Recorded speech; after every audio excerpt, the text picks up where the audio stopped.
It is Tomlin Tuesday here on Steelers Talk. Welcome into the show. I'm your host, Jack Sperry. And today, of course, Steelers head coach Mike Tomlin took the podium for his weekly press conference in preparation for this week's game against the Las Vegas Raiders in Sin City. So on today's show, the latest takeaways from that press conference. First, we'll talk about the latest Steelers injury updates. Lots of kind of bad news on the injury front after losing some players in Sunday Night Football's game against the Dallas Cowboys. Then Tomlin revealed his plan at QB1 between Justin Fields and Russell Wilson this week. And then also he addressed the drama with George Pickens. And honestly, I didn't really like his answers. We'll be breaking that down at the end of today's show, so make sure you guys stick around. But if you guys want my live updates of every single Tomlin Tuesday when he takes the podium, I actually live tweet every single Mike Tomlin press conference on X. So if you want live Steelers updates, you guys can find it at Jack_Sperry on my X account. And then we also have a brand new official Steelers Talk Instagram page that you guys can follow for short form content outside of this YouTube channel. So go ahead and follow us at SteelersCS if you want more Steelers Talk content on social media. So first up here, let's go over the injuries here because there's quite a few players that are expected to be out for the Pittsburgh Steelers on the injury front coming out of that Sunday Night Football game against the Cowboys. So you take a look here at the injuries. Alex Highsmith, Nick Herbig, and DeMarvin Leal. So your three of your top four edge rushers are going to be out, okay, this week. Of course, Highsmith is still dealing with the groin. Herbig suffered a hamstring injury that looked pretty nasty when he was limping off the field against Dallas on Sunday night. And then DeMarvin Leal left with a stinger. And then Cordarrelle Patterson will not be available, still dealing with that ankle injury. And then Tomlin classified Jaylen Warren, the running back, and Damontae Kazee, a new member here to the injury report, as doubtful. Kazee played on Sunday night with an ankle injury. He rolled up on it pregame, and then he played on it, and then lo and behold, at the end of the game, it swelled up quite a bit, and he is classified as doubtful to play this week. So once again, it looks like Najee Harris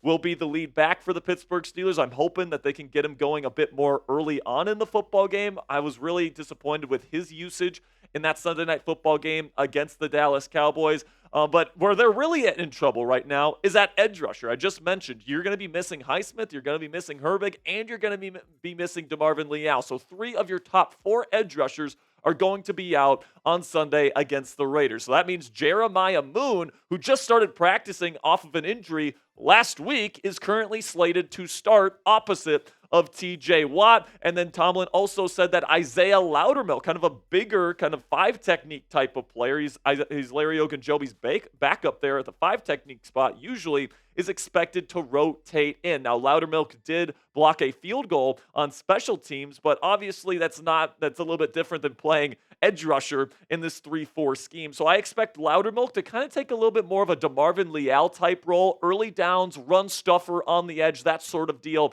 And then I think Jeremiah Moon is going to be playing more of the role that Nick Herbig would be playing, where he's more of a true pass rusher. But I do expect Moon to get most of the reps on the edge opposite of Watt. And then personally, guys, I would think about bringing back Kyron Johnson. They let him go. He ended up going to the practice squad for the Tennessee Titans. But Kyron brings a lot of athleticism. He brings a lot of really the same traits that Nick Herbig brings in terms of the get-off, in terms of the speed rush. I thought that Kyron had a really good training camp this year, and obviously he has worked in practices with the Pittsburgh Steelers, so he knows the playbook, he knows the verbiage, he can come in here in a week and figure it out here and become a contributor for this Steelers defense. He's currently on the Titans practice squad, so if the Steelers want, they can poach him off of their practice squad roster and bring him back here to Pittsburgh to play against the Raiders on Sunday. We'll see if they make that move. And then also, some people have been asking me in the comments, Jack, is it possible that Peyton Wilson, who played a little bit of outside linebacker at NC State in college, could he be getting in a little bit at edge rusher? Mike Tomlin got asked about that in his press conference today, and he shut that down. He said more likely Isaiah Loudermilk will be the third rotational edge rusher for the Steelers. Peyton Wilson is going to remain at inside linebacker for this football team, rotating in with Landon Roberts. And then when it comes to TJ Watt, really the only healthy starting outside linebacker on this football team, expect him to get a bunch of double teams against the Las Vegas Raiders. The beauty of the Steelers front is that they have a 3-4 front. They usually have 5 down linemen here with 2 outside linebackers, right? And usually that makes it really, really difficult, especially with Alex Highsmith or Nick Herbig on the other side, to double team TJ Watt. So they usually chip him to account for his dominance. But now because you're going to have to deal with Jeremiah Moon instead of Alex Highsmith or Nick Herbig, that makes it a lot easier for the Las Vegas Raiders to shift coverage towards TJ Watt and give him true double team reps. So that might limit TJ's impact as well. So these injuries along the front, especially at outside linebacker, is not good news for the Pittsburgh Steelers. But the good news in general here is that the Las Vegas Raiders just aren't a very good football team right now. They have nothing going offensively. The defense is also not playing great football right now. So this should still be a very winnable game for the Pittsburgh Steelers, even despite all the issues they have at edge rusher right now. And then we do expect to have Alex Highsmith back for Week 7 against the Jets. So you're going to be back to that dominating 3-4 front that the Steelers are known for after we get through this week. So what say you guys? Let me know down there in the comments section. What is the confidence level that the Pittsburgh Steelers, coming off of 2 straight losses, is going to go into Sin City and take down the Las Vegas Raiders? Give me a % chance that they win. 0 meaning no chance they win. They're going to lose, to 100 meaning 100% there's no way they lose this football game. This will be the pinned comment on today's show. So YouTube's going to throw you an ad break here in just a couple of seconds. When that happens, take advantage of that time by giving me a number between 0 and 100. Shifting over to the latest regarding the Steelers quarterback situation, Mike Tomlin says that Russell Wilson is expected to be a full participant in every practice this week for the first time since he injured that calf all the way back in Week 1.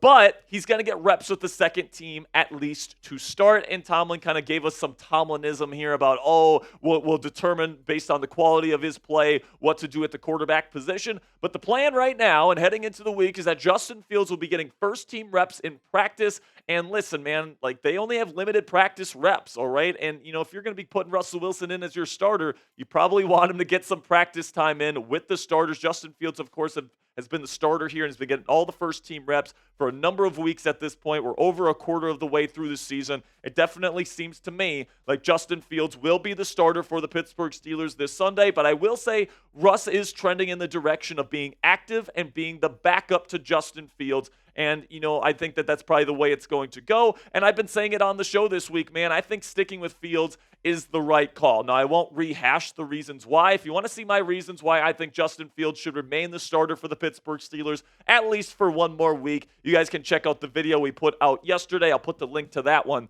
in the comments and description of today's show. So coming up here on Steelers Talk, I didn't like Mike Tomlin's answer when he was asked about the George Pickens situation, both in terms of Pickens' behavior and the usage that they had for him on Sunday Night Football against the Dallas Cowboys. I'll air out some of my grievances with Tomlin's answer earlier today.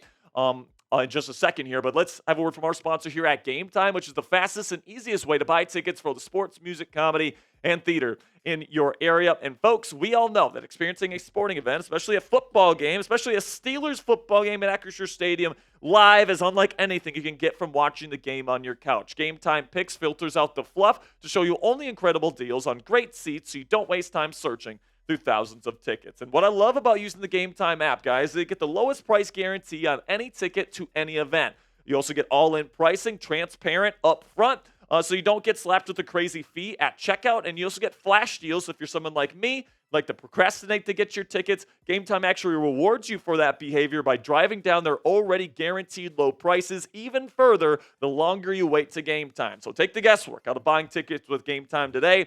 Download the Game Time app, create an account, and use code CHATSPORTS. That's one word, all caps, CHATSPORTS for $20 off your first purchase. Terms apply. Again, create an account and redeem code CHATSPORTS for $20 off. Again, terms do apply just for that first purchase. Download Game Time today. What time is it? Game time. So Mike Tomlin, I think that his explanation in terms of George Pickens' behavior and then his usage rate on Sunday Night Football last week in Week 5, I found to be unsatisfactory. And honestly, man, I question whether Mike Tomlin has a good handle of this situation as we currently sit here today. So Tomlin, first of all, talking about the effort that George Pickens put on film this past week. He says, I didn't have any outlying issue with Pickens' effort on Sunday night against the Dallas Cowboys. And, are we watching the same film here, Mike? Because, he only played 18 snaps, and he was still jogging some of these reps. He didn't even go out on some of his routes at times. Like, this guy is not giving 100% effort. So for him to go out there and say he doesn't have any issue with his effort level is absolutely ridiculous. And then to make things even worse, he contradicted that statement later in the press conference when he was asked directly, is his effort part of the equation here to giving him less reps? And he said yes to that question. So his effort on film is part of the reason why he only had 18 snaps, which was about 53% of the Steelers' offensive snaps on Sunday night, which is just absolutely ridiculous on its face because the Steelers don't have enough offensive weapons to justify playing George Pickens 53% of your offensive snaps. Then you get to Mike's answer on the usage part of things. And you guys know, man, even though I'm not a big fan of George Pickens' effort, you still have to get him on the field to make the defense respect the pass. If he's not on the field, the defense can just pin their ears back and go for the run. They can attack the quarterback. They can attack the run game. They can put an extra guy in the box because they're not afraid of Van Jefferson. They're not afraid of Calvin Austin III. They're not afraid of anybody else other than George Pickens. So even if he's out there as a decoy, you have to put him out there. Said they put him out 53% of the time. This is what Tomlin had to say in terms of the question that he was asked. That's just a snap management thing in an effort to be more productive.